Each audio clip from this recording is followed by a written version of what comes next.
Assalamualaikum warahmatullahi wabarakatuh. Jumpa lagi dengan Hadian di sini. Di sore hari yang gerimis ini, saya kedatangan pasien lagi ya, yaitu mobil RC Off-Road Climbing SUV.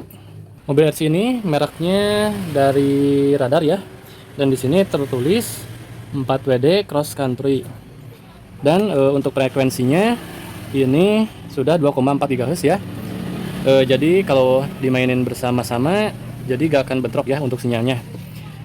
Nah, jadi walaupun di sini tertulisnya 4WD, tapi ternyata mobil ini cuma 2WD ya, alias yang berfungsi sebagai drive-nya itu cuma bagian roda belakang saja ya. Sedangkan untuk yang depan cuma berfungsi sebagai belok kiri dan kanan saja. Nah, jadi si mobil RC Off-Road ini keluhannya adalah tidak bisa berbelok. Padahal si orangnya itu, si yang punya mobil RC ini, dia membeli produk baru ya. Maksudnya baru dari tokonya langsung ya. Jadi dia nggak beli mainan bekas. Nah, jadi dia meminta saya untuk memperbaikinya. Oke, langsung saja kita unboxing si mobil RC Off-Road-nya ya. Mumpung ini mobil RC-nya masih baru, jadi sekalian kita bahas sedikit ya. Jadi si mobil RC Off-Road ini untuk remote-nya sudah berbentuk pistol ya, jadi lumayan keren. Apalagi ditambah dengan frekuensinya itu sudah 2,4 GHz. Dan untuk harga mobil RC Off-Road ini berada di kisaran antara 100 sampai 150 ribuan ya. Nah, jadi si mobil RC ini sudah mempunyai baterai yang rechargeable ya, alias bisa diisi. Tetapi dalam paket pembeliannya cuma dikasih kabel USB doang ya, tidak berikut dengan batok casannya. Selanjutnya untuk si bannya itu memang dari bahan karet ya, hanya saja si bannya itu enggak lentur ya. Jadi dia si karetnya itu cuma melapisi velgnya doang, jadi si bannya itu tipis ya, seperti ini. Di sini kan terlihat seperti tebal ya, tapi di sini tipis banget. Dan juga untuk suspensinya itu dia hanya berbentuk per doang ya. Jadi nggak ada ilustrasi tabung shockbreakernya. Nah, seperti yang tadi saya katakan, si mobil ini ternyata cuma 2WD ya. Dan yang depan itu cuma berfungsi sebagai belok kiri dan kanan saja. Jadi terlihat di sini kabelnya hanya satu biasanya.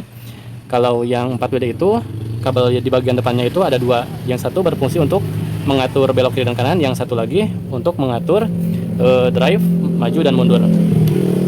Nah, jadi di sini si mobilnya itu kalau mau cas gak perlu cabut baterai ya. Jadi dia tinggal colokin aja ke sini.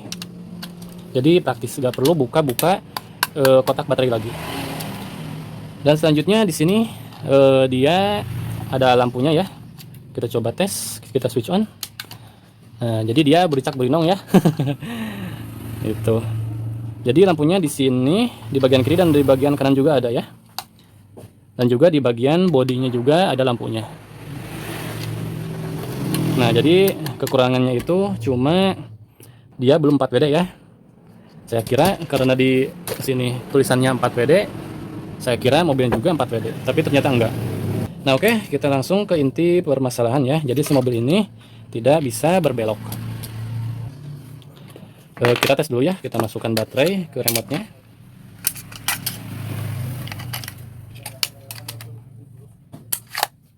Kita switch on mobilnya. Nah, jadi untuk fungsi maju dan mundur masih normal, tapi untuk fungsi belok ternyata dia tidak bisa ya, tidak berfungsi. Nah, tapi remote-nya masih bagus ya, karena di sini ada lampu indikator. Jadi sudah dapat dipastikan kerusakannya bukan pada remote ya, karena ketika kita memutar steeringnya itu si lampunya berkedip. Jadi untuk remote-nya masih normal. Jadi berarti dapat dipastikan bahwa kerusakannya terdapat pada mobil. Nah, oke, langsung saja kita bongkar si mobilnya dan kita cari tahu dari mana sumber kerusakannya.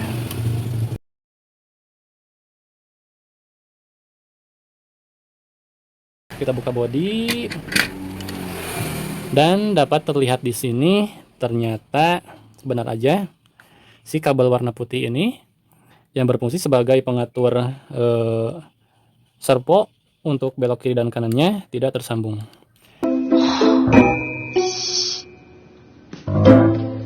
Nah, jadi untuk memperbaiki mobil ini mudah saja ya, kita tinggal solder aja si kabel bagian putih ini ke bagian panel yang ada huruf L-nya ya. Ini kan ada huruf L dan ini huruf R. Kalau huruf R masih tersambung, cuma kita terlihat solderannya itu kurang bagus ya. Jadi sewaktu-waktu bisa saja terlepas. Jadi sekarang kita akan perbaiki solderannya supaya lebih kuat lagi. Dewa, sasok kaizo.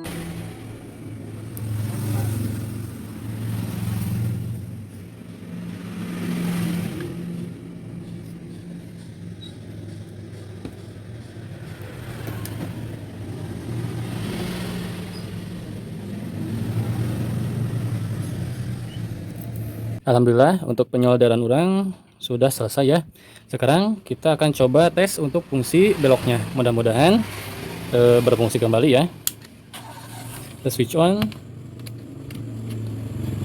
dan kita tes untuk beloknya. Nah, alhamdulillah untuk fungsi beloknya sudah kembali normal lagi ya. Dan ternyata memang kebanyakan masalah untuk fungsi belok yang tidak berfungsi itu adalah karena si kabelnya tidak tersolder dengan baik. Nah, oke, mungkin sekian video untuk hari ini. Semoga bermanfaat dan sampai jumpa di video selanjutnya. Wassalamualaikum warahmatullahi wabarakatuh. 안녕, 슈슈.